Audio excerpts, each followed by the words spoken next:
नमस्कार साथियों, 5000 IT electrician question की सीरीज के 21वें पार्ट में आपका स्वागत है। दोस्तों, अगर आप इस सीरीज के बाकी के पार्ट नहीं देखें तो आप जाकर चैनल पर देख सकते हैं, वहाँ पर आपको इसकी प्लेलिस्ट मिल जाएगी। दोस्तों, आज से 5 से 10 सालों में जितने भी ITI की टेक्निकल इलेक्ट्रीशियन के जो एग्जाम हुए उनमें जो क्वेश्चन आए हुए थे दोस्तों, उन सभी क्वेश्चन को हम जो है इस सीरीज में लेकर आए, जिसमें हमने यहाँ पर 5000 क्वेश्चन को यहाँ पर टारगेट किया हुआ है। साथ अगर आप भी ITI कर रहे हैं या फिर ITI करने की सोच रहे हैं तो दोस्तों ये सीरीज आपके लिए बहुत ही हेल्पफुल होने वाली है। ये सीरीज उन एग्जाम में हेल्पफुल होने वाली है जैसे Delhi metro, Noida metro, Lucknow metro और आगरा मेट्रो, जयपुर मेट्रो, जैसे बिजली विभाग के एग्जाम है, आपके UPPCL, JVNL और आपके साथ ही रेलवे की बात किया जाए तो लोको पायलट जैसे एग्जामों में ये सीरीज आपके लिए बहुत ही हेल्पफुल होने वाली है। यहीं से ही जो है क्वेश्चन जो है रिपीट होते मिलते हैं। दोस्तों शुरू करते हैं बिना किसी देरी के 21वें पार्ट का पहला क्वेश्चन। नमस्कार साथियों, मैं इंद्रराज गौड़ स्वागत करता हूं आपके अपने YouTube channel ITI jobs IG पर। कोरोना की एक कहानी क्या है दोस्तों? कोरोना की एक कहानी क्या है जो कि DMRC मेंटेनर में दोस्तों ये क्वेश्चन पूछा गया है। साथियों इसका राइट आंसर होने वाला है वो होगा आपका यहाँ पर पावर लॉस। जी हाँ दोस्तों, यहाँ पर जो आपका जो है शक्ति हानि यहाँ पर होती है, किससे होती है दोस्तों? अगर कोरोना जो है आपके कंडक्टर्स पे कोरोना प्रभाव होगा तो उससे क्या होगा? पावर की हानि यानी कि शक्ति की हानि यहाँ पर देखने को आपको मिलेगी। इसके कारण दोस्तों क्या होता है, जो कोरोना के कारण चालकों का जो पृष्ठ होता है उस पर क्या होता है दोस्तों? खुरदरा सतह हो जाता है। क्या हो जाता है? खुरदरा सतह वहाँ पर हो जाता है। ठीक है, अगला क्वेश्चन है, निम्न में से कौन सा कारक कोरोना के लिए उत्तरदायी है? दोस्तों इनमें से कौन सा कारक है जो कोरोना प्रभाव के लिए उत्तरदायी होता है? तो यहाँ पर आप देख सकते हैं DMRC मेंटेनर में दोस्तों ये पूछा गया था। साथियों आपको पहले समझना होगा कि आखिर कोरोना क्या है। दोस्तों कोरोना क्या होता है दोस्तों? हाई टेंशन जो लाइनें होती है उसमें उच्च उड़ता के कारण चालक की चारों ओर जो प्रकाश की जो बैंगनी किरणें हैं वो उस प्रकार का यहाँ पर दिखाई देता है, जिसके कारण यहाँ पर क्या होता है दोस्तों? बैंगनी प्रकाश का रूप में दिखाई देता है, जिससे शक्ति हानि यहाँ पर होती है। तो इसमें इन्होंने पूछा है कि निम्न में से कौन सा कारक कोरोना के लिए यहाँ पर उत्तरदायी होता है? तो दोस्तों इसका जो राइट आंसर होगा वो होगा अनियमित और खुरदरा सतह। नेक्स्ट क्वेश्चन है, कोरोना किस वोल्टेज पर होता है? दोस्तों कोरोना वोल्टेज पर होता है। दोस्तों यहाँ पर आपका राइट आंसर है ब्रेकडाउन वोल्टेज से। तो ब्रेकडाउन वोल्टेज से कम पे यहाँ पर जो है कोरोना प्रभाव होता है। अगला क्वेश्चन है दोस्तों, यदि दो कंडक्टर के बीच की दूरी कम है तो कंडक्टर की सतह पर विद्युत स्थैतिक दबाव के को ज़्यादा करने के परिणाम स्वरूप क्या होगा? दोस्तों यहाँ पर क्या होगा? कोरोना। तो कोरोना यहाँ पर इसकी वजह से यहाँ पर देखने को मिलने वाला होगा। अगला क्वेश्चन है साथियों, ट्रांसमिशन लाइन के अंत में इसकी उत्तेजना को बदलकर वोल्टेज को नियंत्रित करने के लिए निम्न में से किस मोटर का उपयोग किया जाता है? साथियों यहाँ पर आपका जो राइट आंसर होने वाला है वो होगा आपका सिंक्रोनस मोटर। अगला क्वेश्चन है, लाइन सपोर्ट के माध्यम से लाइन कंडक्टर से अर्थ तक करंट लीकेज को रोकने के लिए क्या उपाय किए जाने चाहिए? दोस्तों यहाँ पर जो आपका राइट आंसर होने वाला है वो होगा हेडलाइनों में अवरोधी प्रदान करके। अगला क्वेश्चन है, किस मौसम में कोरोना ज़्यादातर घटित होता है? तो दोस्तों ऐसा कौन सा मौसम है सर्दी गर्मी बरसात में जिसमें जो है कोरोना प्रभाव ज़्यादा देखने को मिलता है? तो दोस्तों अगर उमस और वाला मौसम होगा तो उसमें क्या होगा? कोरोना यहाँ पर आपको देखने को ज़्यादा मिलेगा। दोस्तों ये सभी क्वेश्चंस जो है पुराने एग्जाम जो हैं ITI इलेक्ट्रीशियन के उनमें आए हुए क्वेश्चंस हैं, इसलिए आप इनको अच्छे से पढ़ लीजिए क्योंकि इन्हीं में से जो है क्वेश्चन यहाँ पर रिपीट देखने को हर एग्जाम में मिलते हैं। अगला क्वेश्चन दोस्तों DMRC मेंटेनर में पूछा गया 2018 में, यदि आप निर्वाहक के आकार में वृद्धि करते हैं, ठीक है, अगर आप चालक के आकार में वृद्धि करते हैं तो वोल्टेज जिस पर कोरोना होता है बढ़ जाता है। तो यहाँ पर आपका राइट आंसर है प्रभाव को विपन्न प्रदान के रूप में जाना जाता है। अगला क्वेश्चन है, यदि ट्रांसमिशन लाइन में 6 कंडक्टर्स प्रयुक्त किए जाते हैं तो इससे क्या कहा जाता है? दोस्तों इसको क्या कहा जाएगा? डबल सर्किट लाइन, ना कि 6 सर्किट लाइन। इसको क्या बोलेंगे? Double circuit line. दोस्तों 2 पोल होते हैं, उनमें कितने कंडक्टर दे रखे हैं? 6 पोल, 6 कंडक्टर दिए हुए हैं, तो 3 तार होते हैं RYB। तो ये क्या होगा दोस्तों? Single circuit. और दूसरा अगर 3 तार बचे तो RYB, वो क्या हो गया? दूसरा फर्स्ट सर्किट ये हो गया और दूसरा सर्किट ये वाला हो गया। ठीक है, तो इस लाइन को क्या बोलेंगे? Double circuit line. अगला क्वेश्चन है दोस्तों, पावर ट्रांसमिशन की ट्रांसपोजिशन व्यवस्था में मदद करती है। तो दोस्तों इसका जो राइट आंसर आपका होने वाला है वो क्या होगा? 3 फेजों के बीच इलेक्ट्रोस्टैटिक असंतुलन वोल्टेज को कम करने में। नेक्स्ट क्वेश्चन है दोस्तों, जब ओवरहेड ट्रांसमिशन लाइन की लंबाई 150 किलोमीटर से अधिक है और लाइन वोल्टेज 100 किलोवाट से अधिक है तो किस रूप में माना जाता है? तो यहाँ पर आपका जो राइट आंसर होगा दोस्तों वह है लंबी ट्रांसमिशन लाइन। अगर 150 किलोमीटर से लंबी लाइन है तो उसको किस में जाना जाएगा? आपका लंबी ट्रांसमिशन लाइन में। नेक्स्ट क्वेश्चन है, नियंत्रण कैबिनेट में प्रयुक्त की जाने वाली एल्यूमिनियम बस बार रेक्टेंगुलर क्रॉस सेक्शन होनी चाहिए जिसका करंट घनत्व इससे अधिक न हो। तो यहाँ पर आपका जो राइट आंसर होगा वह है 800 एरिया स्क्वायर इंच के हिसाब से। अगला क्वेश्चन है दोस्तों, ट्रांसमिशन लाइन का स्पेन 200 मीटर है, लाइन कंडक्टर का भार प्रति मीटर 0.7 किलोग्राम है, यदि अधिकतम स्वीकार्य तनाव 1400 किलोग्राम है तो अधिकतम से कितना होगा? तो दोस्तों इसका जो गौर करें कि दोनों सिरों पर ट्रांसमिशन लाइन एक ही स्तर पर बनी हुई है, ठीक है। तो यहाँ पर जो आपका राइट आंसर होगा वो 2.5 मीटर, तो आपका कम से कम यहाँ पर जो है डिफरेंस होना चाहिए। साथियों अगला क्वेश्चन है, ओवरहेड इंसुलेटर के लिए आमतौर पर प्रयुक्त की जाने वाली सामग्री। दोस्तों जो आपने देखा होगा पोल्स लगे होते हैं टावर्स पर, तो वहाँ पर टावर्स से और जो कंडक्टर है उसको दूरी बनाए रखने के लिए, उसको टच ना हो उसके लिए प्रयोग किए जाते हैं। क्या किए जाते हैं? पोर्सलिन यहाँ पर प्रयोग किए जाते हैं। साथियों अगला क्वेश्चन है, मेंस एल्यूमिनियम बस बार के साथ जुड़े हुए कनेक्टेड होते हैं ताकि ऊर्ध्वाधर रन कर सके। उस वोल्टेज परीक्षण के दौरान प्रत्येक फेज और न्यूट्रल के बीच लागू संभावित अंतर का मूल्य क्या होता है? तो दोस्तों यहाँ पर आपका जो राइट आंसर होगा वो होगा 2.5 किलो वोल्ट 1 मिनट के लिए। तो अगला क्वेश्चन है, BRTG2 में पूछा गया था फीडर साइज मुख्य रूप से किस पर आधारित है? दोस्तों फीडर की साइज है वो मुख्य रूप से किस पर आधारित है? लोड करंट पर, यानी कि कौन सा फीडर कितना लोड लेगा वो उस पर आधारित होता है। अगला क्वेश्चन है, कंडक्टर को स्लॉट से बाहर आने से रोकने के लिए कौन सी सामग्री प्रयुक्त की जाती है? दोस्तों कंडक्टर को स्लॉट से बाहर आने के लिए कौन सी सामग्री प्रयुक्त की जाती है? तो दोस्तों इसका राइट आंसर जो होगा वो होगा बम्बू। साथियों हम जो है ये सीरीज अपनी पूरी होने के बाद यहाँ पर अपने 60% अपन ने जो है क्वेश्चन यहाँ पर टारगेट कर लिए। 5000 में से लगभग अपने जो है क्वेश्चन से वो 3000 क्वेश्चन यहाँ पर पूरे हो चुके हैं। जब अपने 5000 क्वेश्चन खत्म हो जाएंगे तो अपन जो है यहाँ पर एक सीरीज स्टार्ट करेंगे जिसमें आपका 1 लाइनर जो आपके जो है क्वेश्चन है और आंसर है वो 1 लाइन में यहाँ पर जो है करेंगे, यानी कि जो भी आंसर होगा क्वेश्चन होगा वो 1 लाइनर में आपको बताएंगे। उसमें कोई भी ऑप्शन नहीं होंगे, ऑब्जेक्टिव नहीं होंगे, सीधा वहाँ पर जो है आपको जो मेन टॉपिक है जो आपके क्वेश्चन पूछे जाते हैं वही आपको यहाँ पर बताएंगे। तो वो जो है आपको बहुत ही हेल्प होने वाली है, उससे आपका जो सारे डाउट है वो क्लियर हो जाएंगे। ये जो क्वेश्चन है ये तो पेपरों से लिए गए क्वेश्चन है जो कि पुराने जो एग्जाम हुए थे उनमें आए हुए थे। तो अगला क्वेश्चन है, यदि इलेक्ट्रिक ट्रांसमिशन लाइन के लाइव कंडक्टर गिर के जमीन को छूते हैं, ठीक है दोस्तों, अगर कोई जो ट्रांसमिशन लाइन है उसका जो कंडक्टर है वो जमीन से छूता है तो निम्न में से कौन सी घटना होगी? तो दोस्तों यहाँ पर जो आपका जो राइट आंसर होगा वो होगा करंट भूमि में प्रवाहित होगा। क्या होगा? करंट जो होगा, मान लो एक टावर है और टावर का ये चालक है यहाँ से ज़मीन पे छू जाता है तो यहाँ पर क्या होगा? करंट जो होगा वो ज़मीन में प्रवाहित चला जाएगा। अगला क्वेश्चन है, प्राथमिक संचरण में विद्युत आपूर्ति लोड सेंटर तक किसके द्वारा ट्रांसमिट की जाती है? दोस्तों प्राथमिक संचरण में प्राथमिक ट्रांसमिशन में विद्युत आपूर्ति होती है वो लोड सेंटर तक किसके द्वारा ट्रांसमिट की जाती है? तो यहाँ पर जो आपका राइट आंसर होगा वो 3 फेज 3 तार के द्वारा प्रदान यानी ट्रांसमिट की जाती है। साथियों अगला क्वेश्चन है आपका, विद्युत चुंबकीय कारण से हुआ कम आवृत्ति और उच्च आवृत्ति बाधा के संतोषजनक निर्वहन के लिए पैनल्स किससे जुड़े होते हैं? तो दोस्तों इसका राइट आंसर है वो किससे जुड़े होते हैं? केबल्स से जुड़े होते हैं, सॉरी बॉन्डिंग बैंड से जुड़े होते हैं, ठीक है। अगला क्वेश्चन है, भारत में अधिकांश उच्च वोल्टेज ट्रांसमिशन लाइनें क्या होती है? दोस्तों जो आपका यहाँ पर राइट आंसर है वो होगा आपका ओवरहेड होती है। आपने देखा होगा ट्रांसमिशन जो लाइनें होती है, ट्रांसमिशन लाइनें कौन कौन सी होती है पहले दोस्तों आपको ये जानना होगा। दोस्तों 132 kV 132 kV बोले तो 1,32,000 वोल्ट। अगर यहाँ पे के लग गया तो यहाँ पर 3 जीरो आप लगा देंगे तो कितना हो गया? 1,32,000 वोल्ट।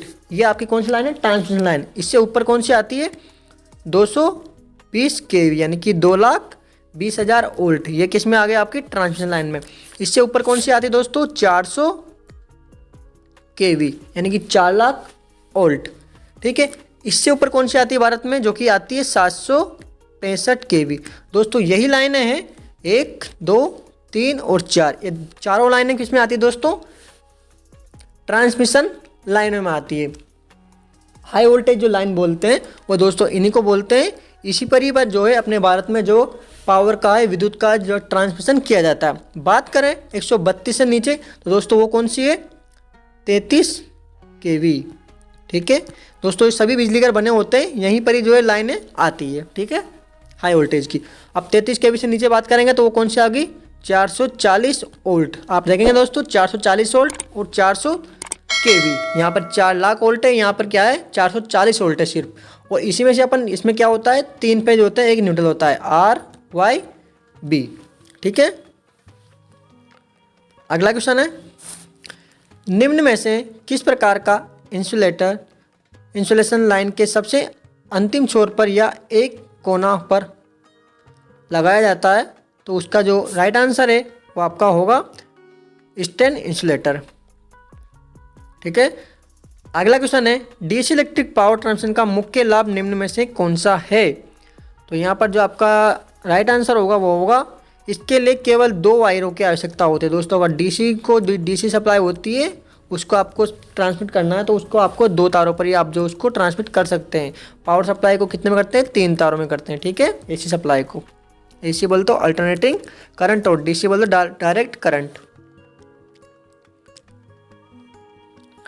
साथियों नेक्स्ट क्वेश्चन है, जब एक शहर से दूर कोई क्षेत्र बाहरी इलाका रिसीविंग स्टेशनों से लाइनों द्वारा जोड़ा जाता है तो उसे क्या कहा जाता है। तो दोस्तों इसका राइट आंसर होगा वो सेकेंडरी ट्रांसमिशन। अगला क्वेश्चन दोस्तों, अर्थ वायर्स और अर्थ कंटिन्यूटी कंडक्टर्स आमतौर पर निम्न में से किस विकल्प के बने होते हैं। दोस्तों जो अर्थ कंडक्टर्स और वायर्स होते हैं वो निम्न में से किसके बने होते हैं, वो बने हुए दोस्तों गैल्वेनाइज्ड स्टील के, जीआई के, ठीक है। अगला क्वेश्चन आपका, कम वोल्टेज पर बिजली उत्पादन और उच्च वोल्टेज पर बिजली संचरण का मुख्य कारण क्या है। दोस्तों कम वोल्टेज पर अपन क्या करते हैं दोस्तों, बिजली उत्पादन करते हैं। कम वोल्टेज बोले तो 11 केवी पर, और हाई वोल्टेज बोले तो संचरण किस पे करते हैं, 132 केवी, 220 केवी, 440 वोल्ट, 404 केवी और 765 केवी। इस पर क्या करते हैं अपन, ट्रांसमिशन करते हैं, और इस पर क्या करते हैं, उत्पादन करते हैं। तो इसका जो मेन लाभ क्या होता है दोस्तों, यहाँ पर पूछा गया है, BRTG 2 में का क्वेश्चन है। और इसका जो है मेन लाभ क्या होता है, तो जनरेशन के इंसुलेशन लागत वोल्टेज के साथ बढ़ जाती है। जनरेटर के इंसुलेशन लागत वोल्टेज के साथ बढ़ जाती है। अगला क्वेश्चन है, विद्युत उपकरण में इंसुलेटर की मुख्य भूमिका किस पर सुरक्षा करना होता है। विद्युत उपकरण में इंसुलेटर की मुख्य भूमिका किसकी सुरक्षा करना होता है। तो इसका है राइट आंसर इलेक्ट्रिकल करंट की, इलेक्ट्रिकल कंडक्टर की। अगला क्वेश्चन है आपका, अंतिम खंभे। दोस्तों एंड पोल होता है किसी भी लाइन का के बाद बढ़ाए गए केबल्स का क्या उपयोग है। तो इसका जो राइट आंसर है वो होगा आपका खंभे को झुकने से बचाने के लिए। दोस्तों एंड पोल के साइड में जो लगाया जाता है तार, उसको क्या होता है, उसका खंभे को झुकने से बचाने के लिए। नेक्स्ट क्वेश्चन है, 3 फेज स्टार कॉन्फ़िगरेशन मोटर में क्या होता है। दोस्तों इसका क्या राइट आंसर होने वाला है आपका, 3 हॉट, 1 न्यूट्रल तथा 1 ग्राउंड वायर। अगला क्वेश्चन है, सुरक्षा के आई नियमों के अनुसार, इंडियन इलेक्ट्रिसिटी नियमों के अनुसार स्वीकार्य आवर्ती भिन्नता क्या होती है। तो दोस्तों इसका जो आवर्ती होती है वो कितनी होती है, वो 3% जो है स्वीकार्य होती है, प्लस माइनस। इससे ऊपर भी ज़्यादा हो सकती है और नीचे भी हो सकती है 3% तक। अगला क्वेश्चन है, पारेषण प्रणाली ट्रांसमिशन सिस्टम क्या बोलते दोस्तों, पारेषण को इंग्लिश में ट्रांसमिशन सिस्टम में फीडर विद्युत भेजता है। तो इसका जो राइट आंसर होगा वो डिस्ट्रीब्यूटर को भेजता है। साथियों क्या होता है, ट्रांसमिशन के जो बिजली घर होते हैं 132 केवी 220 केवी, या क्या करते हैं, उत्पादन से सप्लाई को इंपोर्ट करते हैं। और एक्सपोर्ट कहाँ पर करते हैं, 33 केवी बिजली घर पर, जहाँ पर आप लोग जो है डिस्ट्रीब्यूशन के जो है आप जो है बिल जमा करते हैं वहाँ पर जो है सप्लाई को ट्रांसमिट करते हैं। ठीक है, अगला क्वेश्चन, लंबी दूरी का विद्युत पारेषण पावर ट्रांसमिशन पर किया जाता है, इसका जो वो है निम्न वोल्टेज। अगला क्वेश्चन है, पावर ट्रांसमिशन में टावर का कार्य सपोर्ट करना होता है। दोस्तों इसका जो राइट आंसर, सर्विस लाइन को फिक्स या होल्ड करने के लिए। सक्रिय कंडक्टर और जमीन के बीच पर्याप्त क्लियरेंस बनाए रखने के। दोस्तों इसका राइट आंसर क्या होगा, पावर ट्रांसमिशन में टावर का कार्य सपोर्ट करना होता है, उसका आंसर आपका होगा सक्रिय कंडक्टर और जमीन के बीच पर्याप्त क्लियरेंस बनाए रखने के लिए। अगला क्वेश्चन, विद्युत वितरण खंभों के लिए उपयोग किए जाने वाले इंसुलेटर रिंग में किससे बने होते हैं। दोस्तों विद्युत वितरण है जो क्या होगा डिस्ट्रीब्यूशन में खंभों के लिए उपयोग किए जाने वाले इंसुलेटर रिंग किससे बने होते हैं। तो यहाँ पर आपका जो राइट आंसर होगा वह है, राइट आंसर होगा सिरेमिक के। अगला क्वेश्चन है, लघु संचरण लाइन पर फेज फॉल्ट के लिए टाइप रिले की प्राथमिकता दी जाती है। यहाँ पर जो आपका राइट आंसर होगा वह है प्रतिघात टाइप, रिएक्टेंस टाइप की रिले प्रयोग की जाती है। अगला क्वेश्चन आपका, हाई टेंशन संचरण लाइन के प्रारंभ में आमतौर पर प्रयोग होने वाला कनेक्शन का प्रकार क्या। हाई टेंशन संचरण लाइन के प्रारंभ में आमतौर पर होने वाला कनेक्शन का प्रकार कौन सा है। दोस्तों उसका जो राइट आंसर होगा आपका डेल्टा और स्टार। अगला क्वेश्चन, इस्पात के खंभों को किससे बचाने के लिए इन पर पेंट किया जाता है। दोस्तों इसका क्या होगा राइट आंसर आपका, जंग से बचाने के लिए इस पर जो है पेंट किया जाता है। अगला क्वेश्चन है आपका, यूटिलिटी पोल निम्नलिखित में से किसे सहारा देने के लिए उपयोग किया जाने वाला खंभा, कॉलम या पोस्ट है। तो यहाँ पर जो आपका राइट आंसर होगा वह है सिरोपरी विद्युत लाइनों, फाइबर ऑप्टिकल केबलों और मार्ग प्रकाश लाइटों को। ठीक है, अगला क्वेश्चन, किस प्रकाश की उड़ता को निम्न उड़ता कहा जाता है। दोस्तों यहाँ पर जो आपका राइट आंसर होगा वो है 600 वोल्टेज से जितने भी उड़ता है उन सभी को जो है निम्न वोल्टेज कहा जाता है। अगला क्वेश्चन, भारतीय विद्युत मानक के अनुसार कम या मध्यम वोल्टेज की आपूर्ति में स्वीकार्य उड़ता भिन्नता क्या होती है। दोस्तों वोल्टेज में जो परिवर्तन होती है वो कितने तक हो सकती है, वो आपका राइट आंसर 6% तक हो सकती है। अगला क्वेश्चन है, आरसीसी पोल का प्रयोग लाइन में किया जाता है। दोस्तों आरसीसी जो पोल होता है, रेत सीमेंट कंक्रीट का जो पोल बना होता है, आपने गाँव में देखा होगा, वो कौन सी लाइन में प्रयोग किया जाता है। तो दोस्तों आपका राइट आंसर है वह 11 kV के लाइनों तक ही प्रयोग किया जाता है।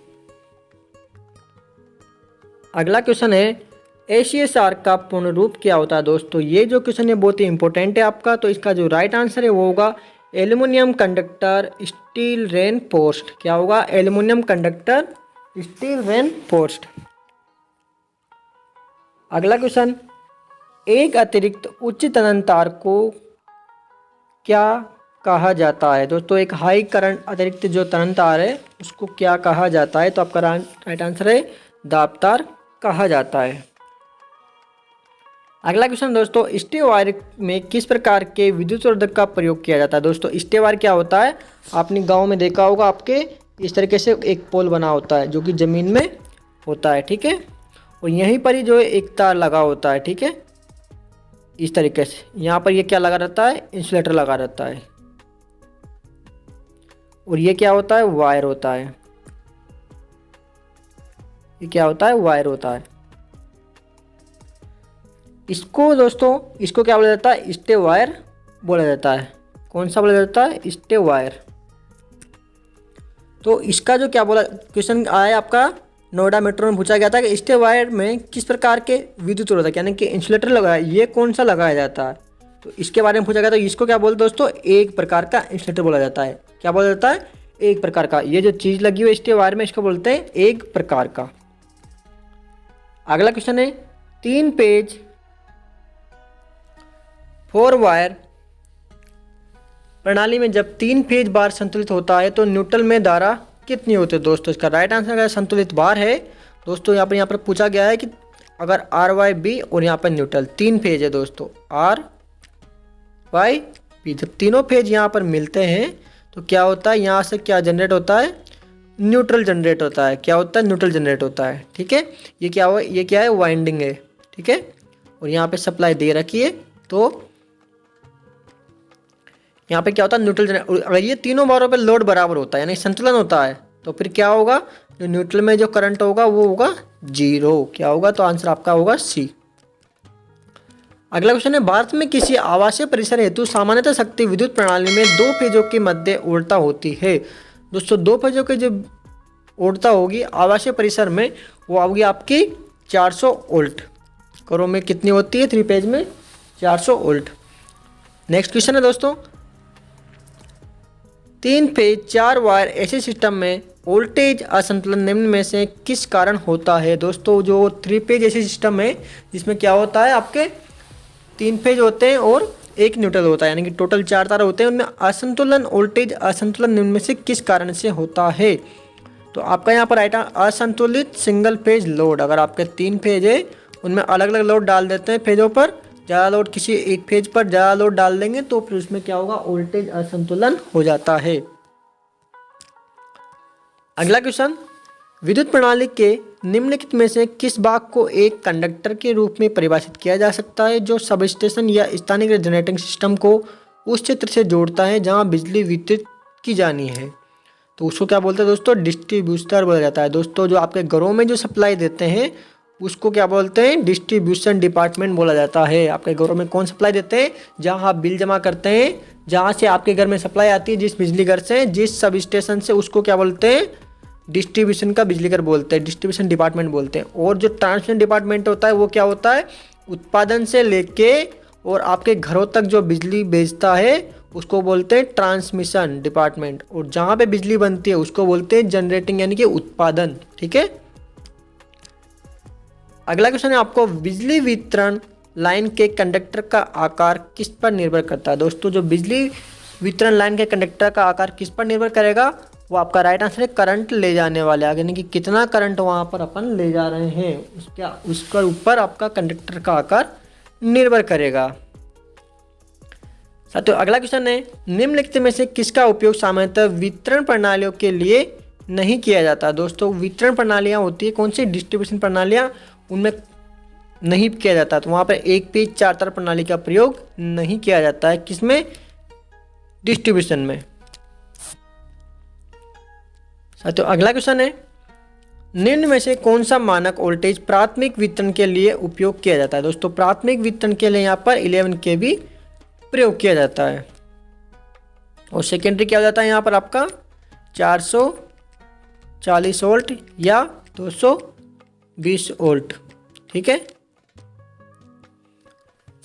अगला क्वेश्चन है, दिए गए विकल्पों में से उपभोक्ता वितरण के लिए निम्नलिखित प्रयुक्त ट्रांसफार्मर कुंडलन वाइंडिंग परिवर्तन की पहचान कीजिए। दोस्तों यहाँ पर आप देख सकते हैं, तो इसका जो राइट आंसर होगा वो है आपका स्टार से डेल्टा कनेक्शन। साथियों अगला क्वेश्चन है, वितरण सूची डिस्ट्रीब्यूशन पैनल का उपयोग किस लिए किया जाता है। दोस्तों वितरण सूची होती है यानी कि डिस्ट्रीब्यूशन सूची, डिस्ट्रीब्यूशन पैनल का उपयोग किस लिए किया जाता है। तो आपका राइट है, बिजली की लाइन को उनकी विशेषताओं के अनुसार अलग अलग करने के लिए यहाँ पर डिस्ट्रीब्यूशन पैनल प्रयोग किया जाता है। आई दोस्तों आपको वीडियो पसंद आई होगी। साथियों आपके जितने भी दोस्त हैं जो ITI कर रहे हैं या फिर कॉम्पिटिटिव एग्जाम की तैयारी कर रहे हैं, दोस्तों उनके साथ इस वीडियो को शेयर कीजिए। वीडियो अच्छी लगी तो वीडियो को लाइक कीजिए। साथियों अगर आप जो है हमारे ग्रुप से जुड़ना चाहते हैं व्हाट्सएप ग्रुप से, तो उसका लिंक जो दिया हुआ है उस पर आप जो है जाकर व्हाट्सएप ग्रुप से जुड़ सकते हैं, जहाँ पर आपको जो है वीडियो की जानकारी और अन्य जो विभाग होते हैं सरकारी और प्राइवेट, जहाँ पर आपको प्राइवेट कंपनी की वैकेंसी निकलती है या सरकारी डिपार्टमेंट में कोई वैकेंसी आती है ITI बेस से, तो 10वीं 12वीं बेस से, तो उसकी इन्फॉर्मेशन आपको जो है वहाँ पर मिलती रहती है। हाय दोस्तों आपको वीडियो पसंद आया होगी। मिलते हैं नेक्स्ट वीडियो में, तब तक के लिए जय Hind. Subscribe now and press the bell icon. Never miss an update.